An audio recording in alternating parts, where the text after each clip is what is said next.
Welcome to Real World Peaceful Parenting, a podcast for parents that are tired of yelling, threatening, and punishing their kids. Join mom and master certified parent coach Lisa Smith as she gives you actionable, step-by-step strategies that'll help you transform your household from chaos to cooperation. Let's dive in. Welcome to today's episode. Now listen, I know that parenting can often feel like a juggling act, especially when it comes to managing household chores in 2024 right alongside the demands of work and raising kids. I recently had a parent ask me, "When do you start, Lisa, having children do chores?" She admitted that she feels really overwhelmed working a full-time job, keeping up with all the housework, and raising 3 little kids. So she admitted she often feels a need to ask, or if she's honest, demand on-the-spot help from her kids, that they pitch in and do their part.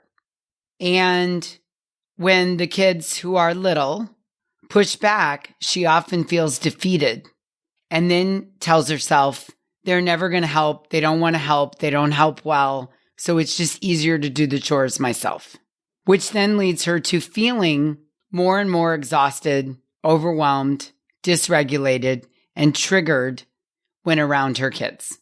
Sound familiar? Are you like, whoa, that's me and I didn't even write into Lisa? I get it. So to answer a question, honestly, there's no rule about the timing of introducing kids to chores. There's no magical age. There's no right way to do it. You don't have to do it. It isn't required. There isn't some magical moment where they're capable of doing things.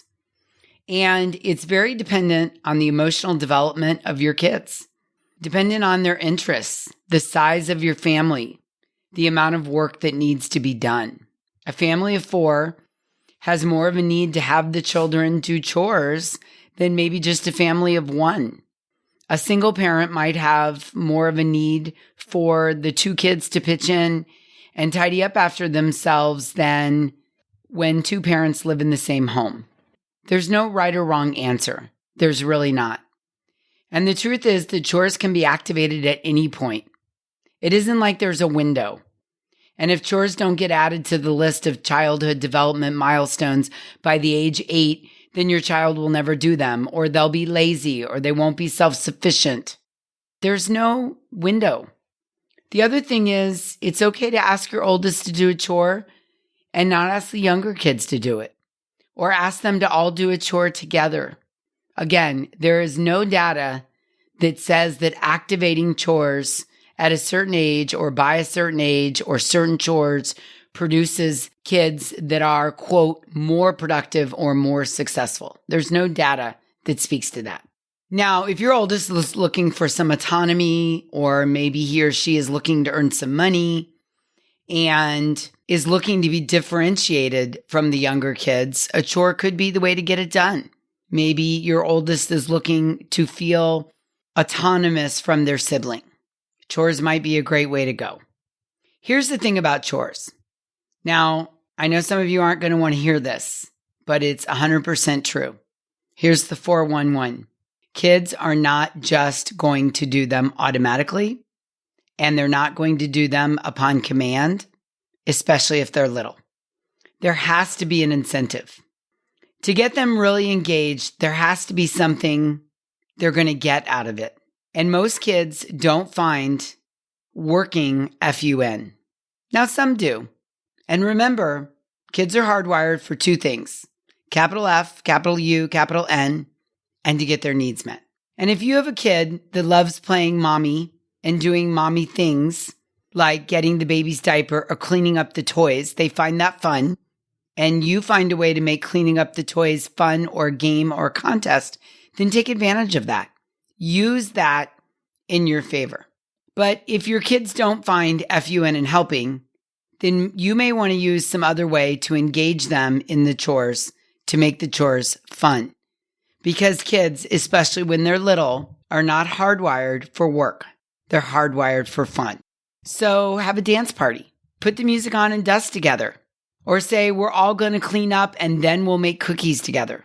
If you do all your chores, then we can enjoy a movie this weekend or an hour of screen time. Think about ways to make the process of learning and completing the chores fun.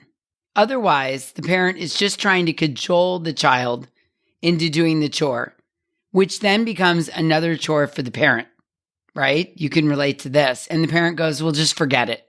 I might as well just do it myself because the work has to get done. I'm not having any fun. You're not having any fun. This is costing me more energy fighting about the chores or nagging you about it than it is just doing the chores. In other words, this is depleting my energy account rather than adding to it, so I'll just do it myself. Right? Been there? Okay. So if I do want my kids to do some chores, Lisa, how do I go about this? How can I make it fun or interesting for them? Well, some parents consider introducing chores to their kids by sitting them down for a family meeting and telling them something like, things are really rough right now. Is there anything you can think of to do that will help me out? Or I need to lean on you. Or I need more help from you. They're hoping if it's the kid's own idea, it might go better and they might feel more invested, motivated, and inspired to jumping in and doing the work. Well, there are a couple problems with this idea. First, I would not recommend that you tell your kids it's a rough time right now. It's fine to have some things be their own idea for contributing, but I wouldn't preface it with, there's a problem here at home. That's a big burden for kids to take on at any age. And chores aren't necessary for kids to do just because the chores are a burden to mom and dad. They can be necessary because there's always a lot of laundry and always a lot of dishes and always a lot of lunches to pack. It doesn't need to be a crisis. You can just be a fan of saying, more hands make easy, light work, or I would like you to contribute. I'd rather a parent say, I'm looking for ways that you can contribute to the family, or many hands make light work, or I don't want to do all the workload for 6 people. I'd like to have some cooperation and some help. That's going to feel much better, and the kid's going to be able to hear the message much easier. And then you could say, can we brainstorm together on some things that each of you could do regularly? I'd rather see you take that on as a philosophy rather than there's a problem that you're responsible for fixing. Secondly, as you know, because I talk about it all the time, kids have underdeveloped prefrontal cortexes. They do not have the executive function that it takes to feel invested, motivated, and inspired to do the chores, especially if they don't consider them fun. Many parents also feel that making kids do chores is a matter of teaching responsibility. Well, let me tell you something. Kids don't really care about responsibility or learning life lessons. And the younger they are, the less they grasp the concept of responsibility and things like, we worked hard for these things, so you'll need to pitch in and take care of them. The concept of responsibility comes from family conversations about values and demonstrating the values by modeling pitching in and doing the chores, not just spouting out a bunch of words that explain why they should do the work that isn't fun to them. Consider this, please. The life lesson of responsibility is the after effect of doing the chores rather than the precursor to motivating them to do it. If a parent tries to use his words as a precursor to motivate their kid, 99% of the time, the parent gets disappointed because the lecture to motivate their kid to do the work didn't work. And it didn't work because the kids really don't understand what the parent is saying. If a kid's regularly been pitching in for years, and then they look back on that and say, I'm a responsible person because I was able to contribute to the family. My parents ran the ship, and they didn't have to worry about everyone doing their part. It was teamwork. That is a reflection of the effort done rather than a projection of the future. I see this with my 19-year-old son, Malcolm. He told me the other day, Mom, I really understand now how important it is to Dad that I go to college. He could not have understood this until very recently. Through years of conversation after conversation with his dad about focusing on his grades and checking his homework, and Dave talking to him about getting a degree and finishing something, talking to him about opportunities and advancement in companies and being able to pick your career, Malcolm really didn't understand or care about those things. Those were just ideas and words coming out of Dave's mouth. Now at 19 and looking back at what his dad has always modeled for him and all of his own effort through the years, Malcolm can now recognize the value in all the things that Dave's been talking to him about along the way. He sees the value in going after and completing the education. Here's what I know for sure. You have to demonstrate and model things like responsibility and work and goals in order for our kids to get the lesson. It's like a parent who works out every day, or fitness is a part of their regular life. The kids learn to value fitness because their parents modeled that for them, versus the dad who lays on the couch every night and told me I should go work out while he ate pretzels and drank beer. I know that one firsthand. So there was telling me to be healthy and fit rather than modeling it for me by the parent leading the charge and being the model for what's possible. So back to chores. What works? Here's my suggestions. Number 1, start small. Build upon it. Start really small. And for the love of God, please be explicit. This is one of the biggest mistakes I often see parents making. Parents think, okay, it's time for my child to start doing chores because I'm overwhelmed and I need help. Or they're of the age, or they tell me they're bored all the time. So they think they're bored. Well, I'm going to give them some work to do. So then they ask the child, what do you want to do to help? And the child says, I don't know. I'll take out the garbage and put the dishes away. The parent says, great. And then they move on expecting the kid knows how to do it. The parent gives the kid no training. They don't explain what it means to take out the garbage to my satisfaction.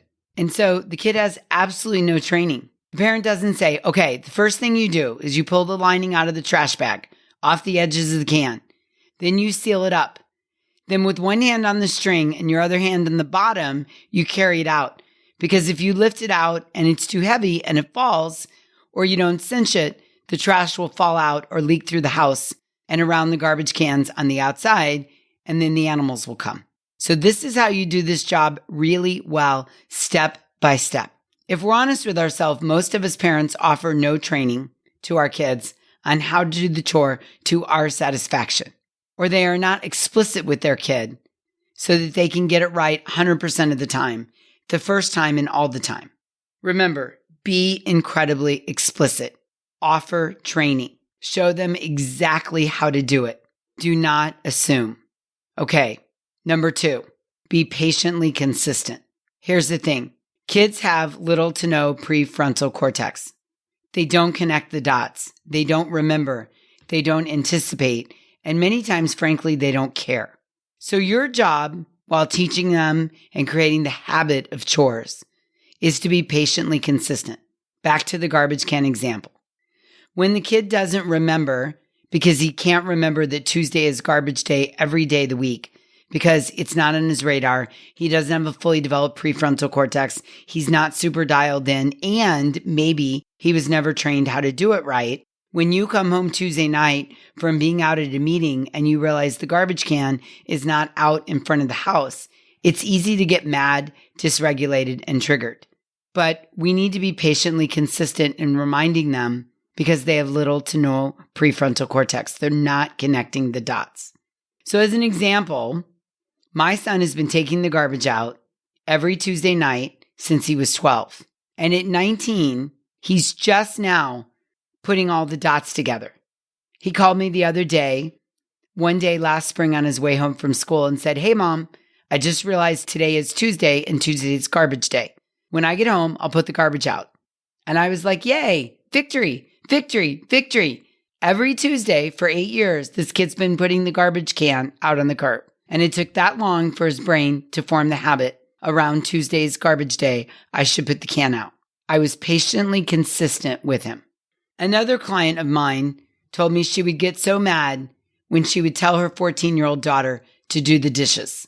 The mom would later check and would end up disappointed and angry because what she told her daughter to do in her mind was not completed to her expectations. What the mom realized one day was that her idea of doing the dishes was different from her daughter's. The mom's idea of doing the dishes meant to thoroughly Wash the dishes top to bottom, inside and out, around the rims. Thoroughly rinse each one and rinse the dog food bowl and water bowl. Dry all the dishes with a clean towel. Put all the dishes away where they belong. Wipe down the dish strainer and put it away. Empty the trash from the sink strainer into the trash can. Spray and wipe down all the countertops, stovetop, kitchen table, and inside the sink. Then rinse out the cloth and wipe it down a second time. That's a lot of steps, yeah?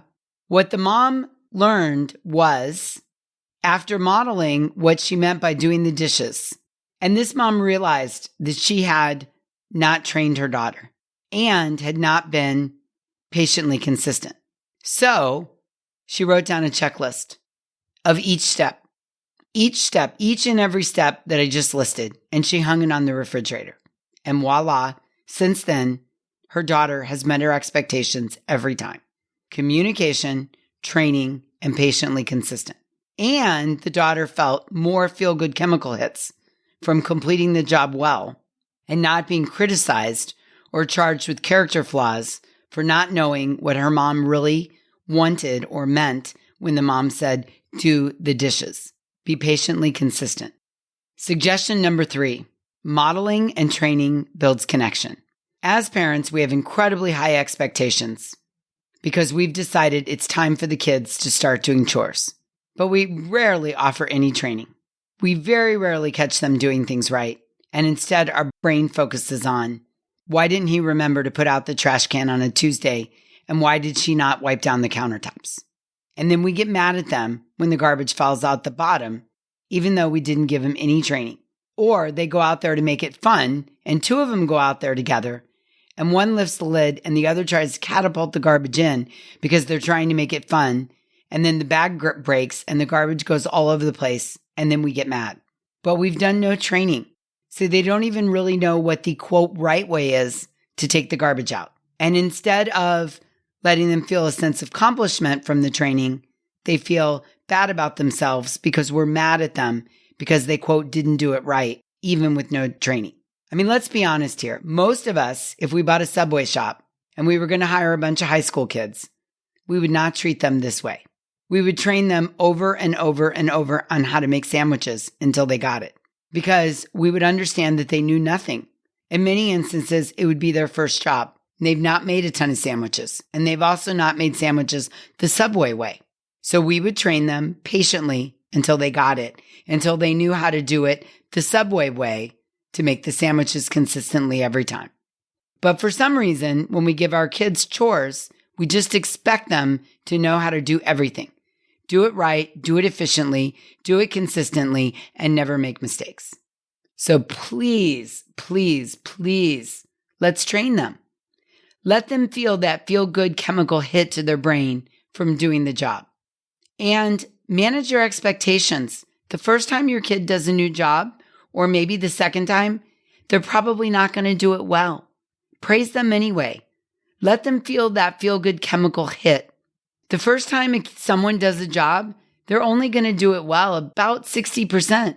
But giving them praise for that 60% will help them want to do it 70% next time, and so on and so on.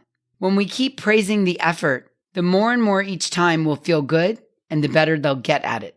An 8-year-old, a 16-year-old, an 18-year-old is probably not going to do any job to a 30-year-old standards, or 40-year-old, or 50-year-old.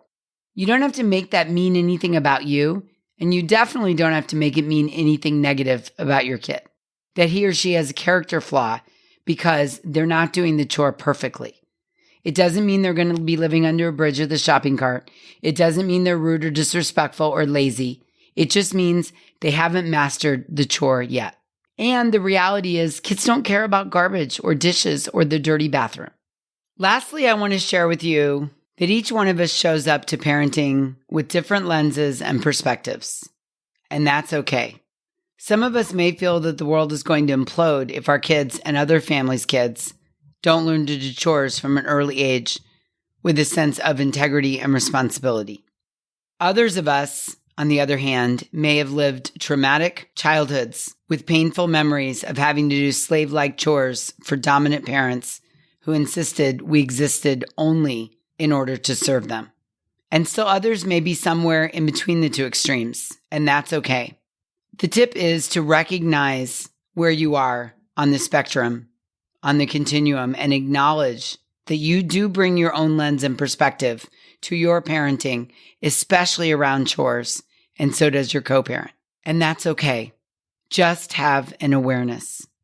In closing, I want to encourage you also to allow your kids to enjoy their childhood. We have our whole lives to master adulthood. Build connection, train your kids, model and demonstrate for them, and understand their brains are far from being fully developed. Chores can sometimes be the perfect opportunity to allow our kids to feel that feel-good chemical the brain releases when we feel accomplished, when we feel accomplishments, when we feel good about what we've done. If nothing else, use chores as an opportunity for your kids to see progress, to build self-esteem, to learn how to train and get better and better at things, and then to receive compliments for the effort and the progress they are making. There's a lot of value in our kids feeling good about themselves and getting that feel-good chemical hit from the brain for their accomplishments. Yeah? Awesome. Okay, so to recap, in today's episode, we delved into the complex world of parenting and chores. We addressed a common question: when should children start doing chores? There's no one-size-fits-all answer, I promise you. It depends on various factors, like family dynamics, workload, and the child's emotional development. I want to emphasize the importance of making chores engaging and rewarding for our kids, as well as the need for clear communication and collaboration within the family. Additionally, I tried to highlight the role of modeling and training and building connection with our children and instilling a sense of responsibility over time.